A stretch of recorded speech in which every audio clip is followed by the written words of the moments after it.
여호와께서 모세에게 말씀하여 이르시되 너는 이스라엘 자손에게 말하여 이르라. 나는 여호와 너희의 하나님이니라. 너희는 너희가 거주하던 애굽 땅의 풍속을 따르지 말며 내가 너희를 인도할 가나안 땅의 풍속과 규례도 행하지 말고 너희는 내 법도를 따르며 내 규례를 지켜 그대로 행하라. 나는 너희의 하나님 여호와이니라. 너희는 내 규례와 법도를 지키라. 사람이 이를 행하면 그로 말미암아 살리라. 나는 여호와이니라. 아멘. 할렐루야. 오늘도 말씀의 은혜 있기를 주의 이름으로 축복합니다. 오늘 말씀의 제목은요, 규례와 법도입니다. 우리가 신앙생활을 하면서 말씀대로 살아야 된다, 계명을 지켜야 된다, 이런 말 많이 합니다. 그런데 정작 그게 뭔지 자세히 물어보면 그냥 잘 대답을 못해요. 그냥 의물의물 하면서 뭐 이럴 땐 이렇게 하고 저럴 땐 저렇게 하고 그런 식으로 설명하는데요. 성경에서 말씀하시는 규례와 법도는 과연 무엇인가? 말씀의 제목, 규례와 법도. 성경에 나오는 규례와 법도는 과연 무엇이고 우리가 지켜야 한다고 하는 계명, 그것은 어떤 의미인지 오늘 말씀을 통해서 그 의미를 새기실 수 있는 시간 되기를 축복합니다. 제일 첫 번째 의미는 이거예요. 규례와 계명의 발단, 그게 어디서부터 왔냐는 거죠. 제일 첫 번째, 제일 중요한 요소, 규례와 법도의 그 의미를 이해하기 위해서 가장 중요한 점이 뭐냐면 그게 하나님 말씀이라는 거예요. 할렐루야. 자, 여호와께서 모세에게 말씀하여 이르시되 너는 이스라엘 자손에게 말하여 이르라. 자, 이 말씀은 누가 들어야 됩니까? 이스라엘 자손.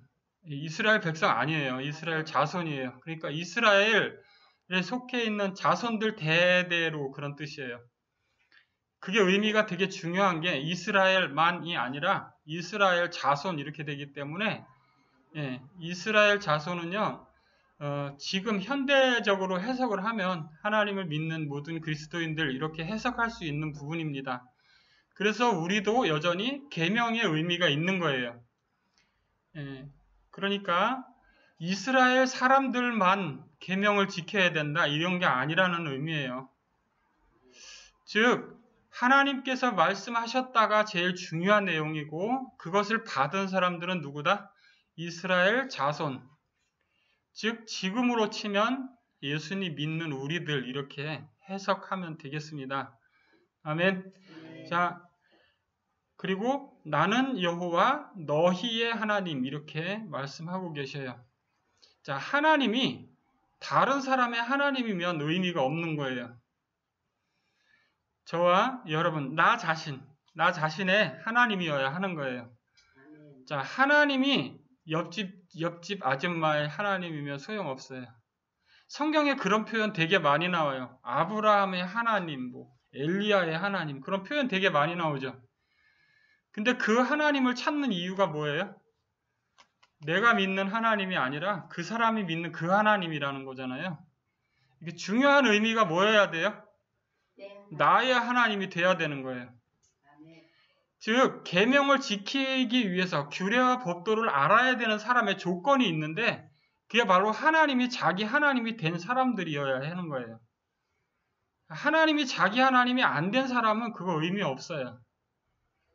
규례와 법도를 지키라 말아야 차원이 아니라는 거예요. 아체. 규례와 법도를 지켜야 되는 사람들은 누구냐? 바로 이스라엘 자손. 저와 여러분 이렇게 말씀드릴 수 있겠습니다.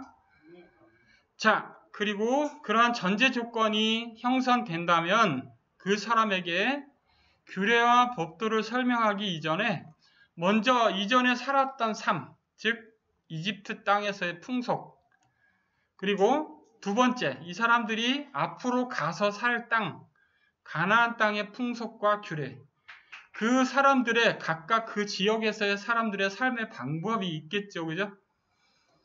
그거 따르지 말고가 선행돼야 되는 거예요. 즉 규례와 법도는 하나님의 말씀, 하나님의 규례와 법도를 지켜야 한다라는 것입니다. 즉 규례와 법도가 각각의 나라마다 그 나라의 규례와 법도가 있다라는 의미겠죠. 즉 이방신을 섬기는 사람들은 이방신을 섬기는 그 나름대로의 규칙이 있고 법도가 있는 거예요. 그것처럼 하나님을 믿는 이스라엘 자손들은 바로 하나님의 법칙과 그 도리를 지켜야 하는 것이겠죠.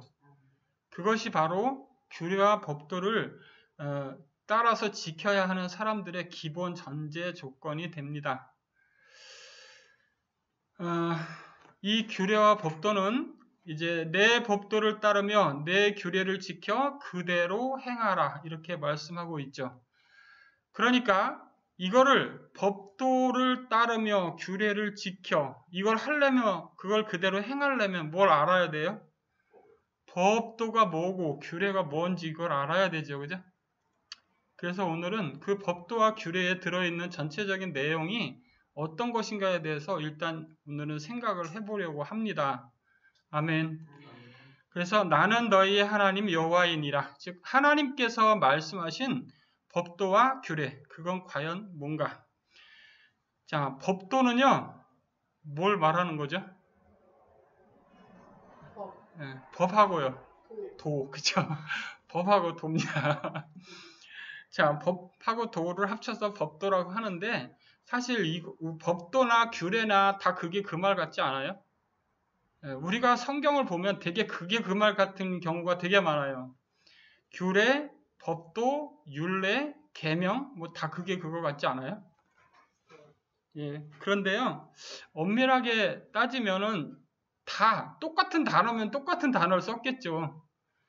예, 같은 의미면 똑같은 단어를 썼을 텐데 다른 단어를 썼다는 건 뭔가 차이가 있다는 의미일 거예요. 자, 요거 규례와 법도. 내 규례와 법도를 지키라 이렇게 했을 때 규례와 법도는요, 법도는 법하고 도 이렇게 말씀드렸잖아요. 그죠? 근데 이게 뭐냐면 하나님이 그 십계명 있죠. 예, 십계명과 그 모세 오경을 통해서 말씀하셨던 그런 어떤 기본 원리, 율례 그런 개념이에요. 근데 규례는 어떤 거냐면 규례는 약간 어떤 거냐면 거기에 그러니까 법을 실행한 개념이 들어있는 거예요. 심판의 개념이 들어있는 거예요. 그것이 이제 약간 규례 그런 거죠. 그러니까 만약에 예를 들어서 살인하지 말라 했어요. 그럼 살인하면 어떻게 되죠? 이스라엘 사람들은 살인하면 어떻게 하기로 했어요? 네, 죽이기로 했죠, 그죠? 그러니까 그 죽이는 거에는 뭐가 들어가 있는 거예요, 이미? 심판의 그런 내용이 들어가 있는 거죠. 그런 걸 갖다 규례라고 한다는 거죠.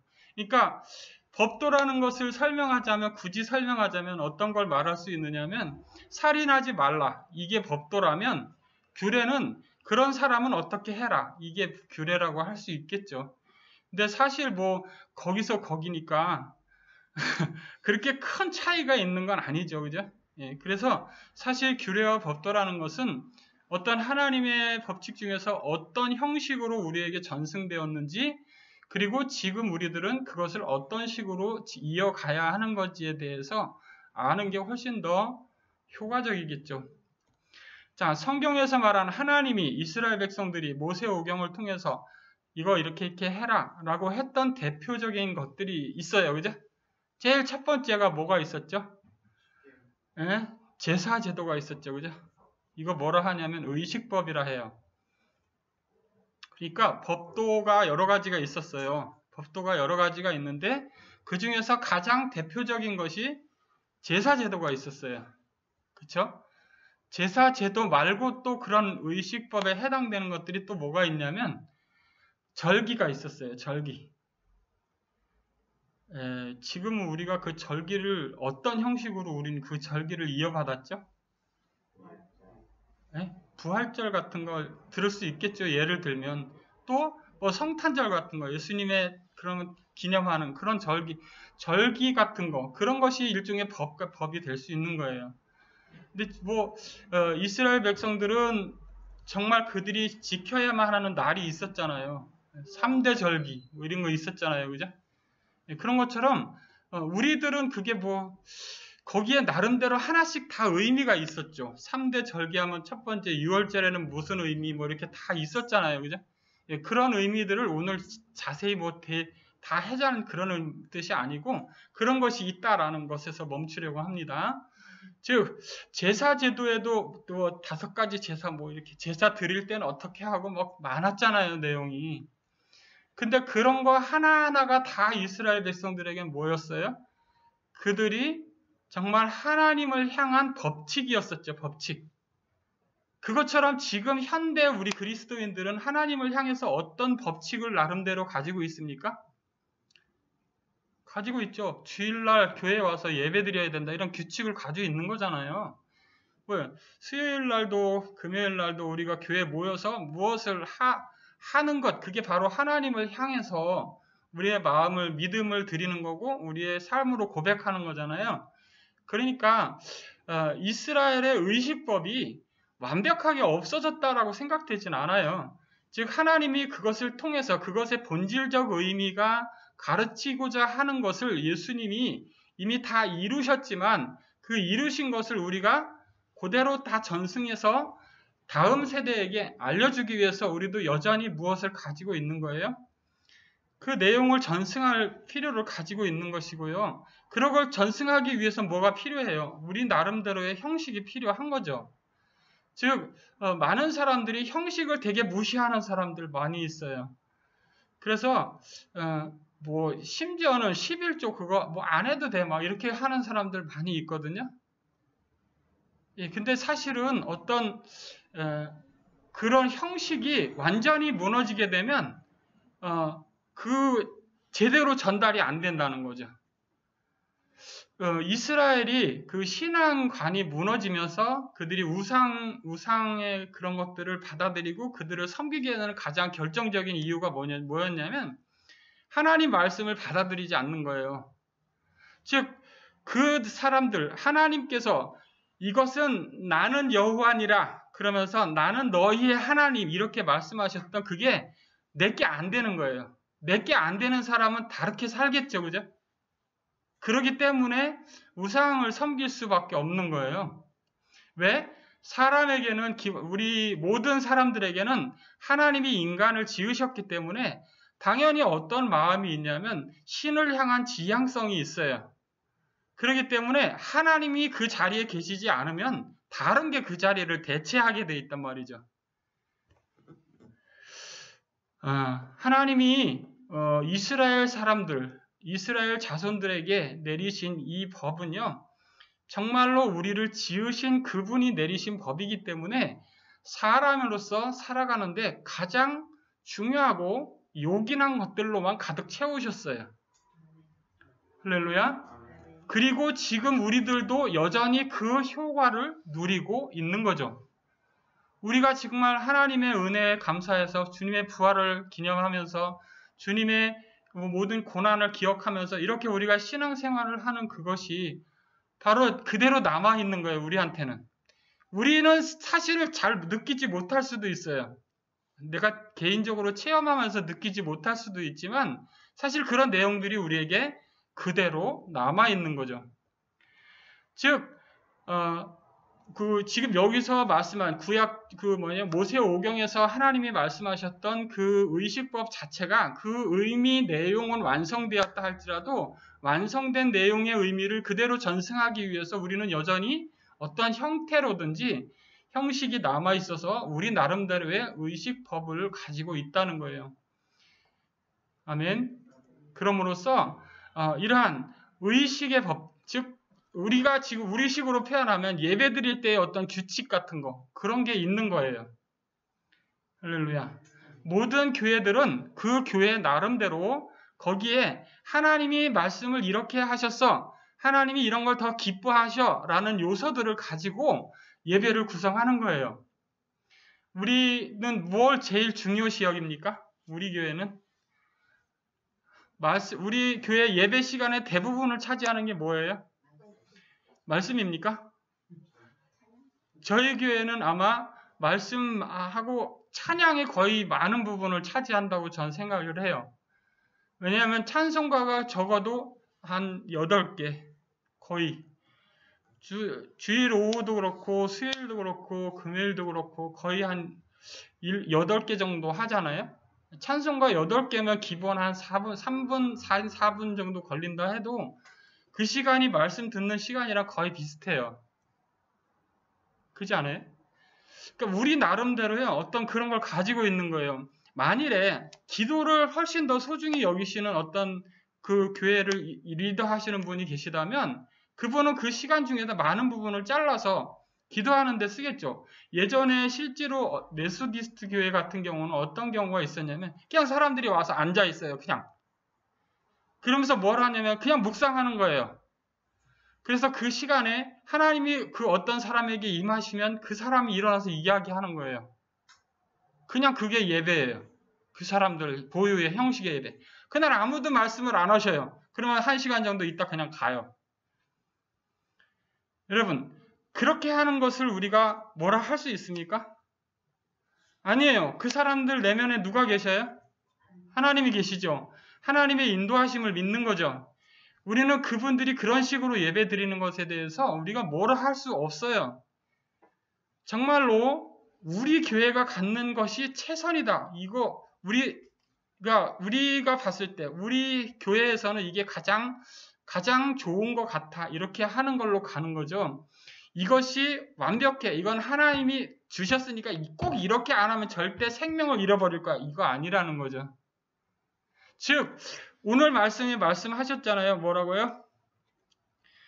이렇게 뭡니까? 규례와 법도를 짓게 행하면 어떻게 됐다고요? 그로 말미암아 살리라 이렇게 돼 있죠. 그죠?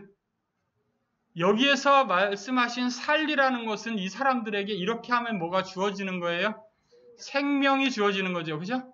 이미 우리들은 어떤 사람들입니까? 예수의 생명을 받은 사람들이에요. 그죠?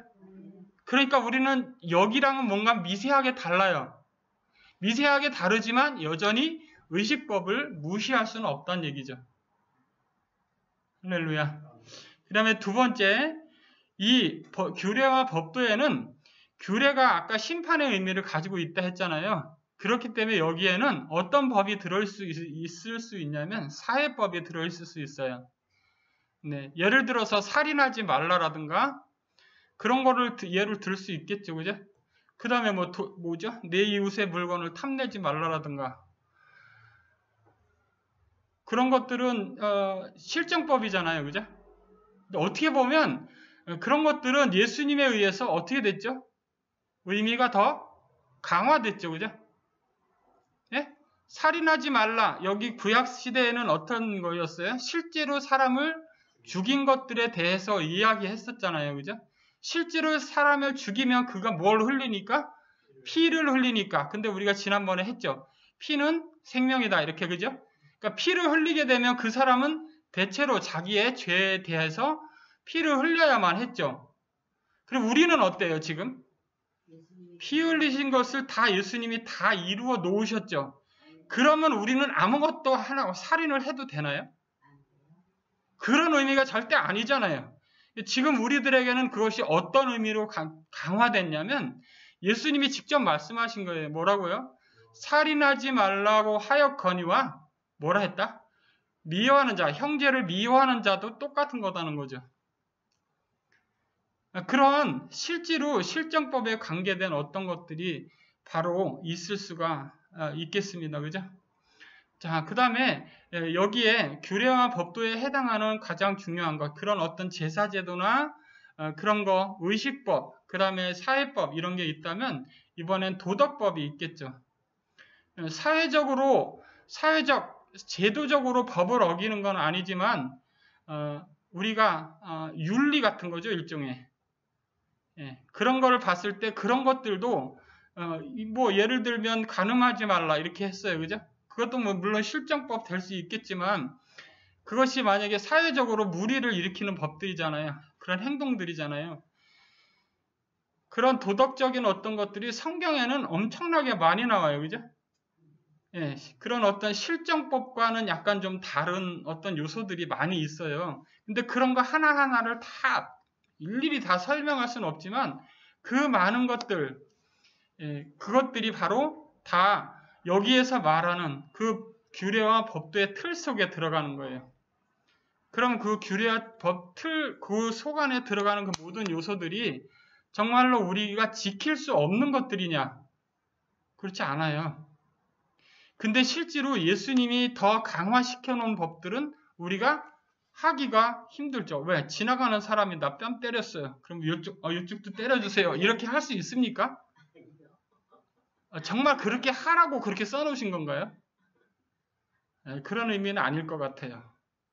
예. 사람들이 근데 참 이상하게 예수 믿는다고 하면 상당히 무시하는 경향이 있어요. 그리고 우습게 대해요. 왜 그런지 몰라요. 예. 근데 너는 예수 믿는다면서 이 정도도 못 해주냐? 이런 사람들 많거든요, 실제로.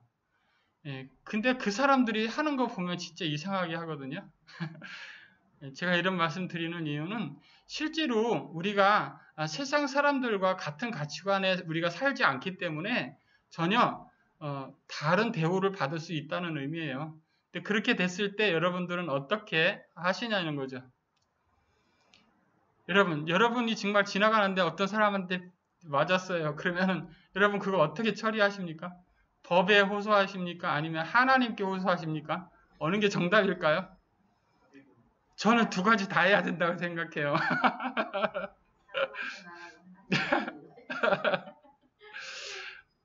그렇습니다. 어쨌든 핵심은 거기에 있지 않고요. 규례와 법도라는 것이 정말 우리가 이 땅을 살아가는 동안에 우리가 선별해서 하기는 상당히 어려운 부분들이 많이 있어요. 실제로 실정법 같은 경우는 우리가 잘 모르고 그냥 다 법에서 법 집행하는 사람들이 할 정도잖아요. 지금 우리 사회는 그렇지만 여기 사회는 그렇지 않은 사회였죠. 그죠? 그렇지 않은 사회였기 때문에 누가 필요했냐면 이걸 판단해 줄 사람이 필요했고 그런 사람들이 제사장들이 그 일을 다 했죠. 환자들도 제사장들이 보고 이 법 잘못하는 것도 제사장들이 보고 다 그렇게 했죠. 그죠? 예. 어쨌든 하나님은 이스라엘을 하나님의 어떤 주권 하에서 살아갈 수 있도록 그렇게 다 배치를 하셨어요. 그리고 그 영향은 지금도 우리들에게 여전히 남아 있어서 계명을 지키는 것이 하나님을 사랑하는 거다. 이렇게 했을 때 이 계명이라는 말도 여전히 같은 맥락의 의미인 것을 알 수가 있어요.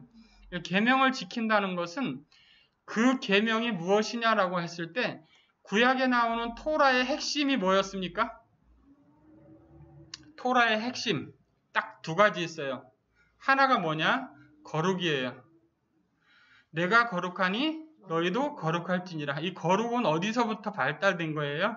의식법, 하나님과의 관계를 통해서 거룩해질 수 있는 거예요. 두 번째, 사랑이에요. 사랑은 다 포괄해요. 사랑은 하나님 사랑과 이웃 사랑, 그거 단어, 두 가지 단어로서 이게 사랑이라는 단어가 맥락이 이어지는 거죠. 즉, 이 규례와 법도의 핵심은 어디에 있느냐면 바로 거룩과 또 하나 사랑, 이 두 가지에 있는 거예요.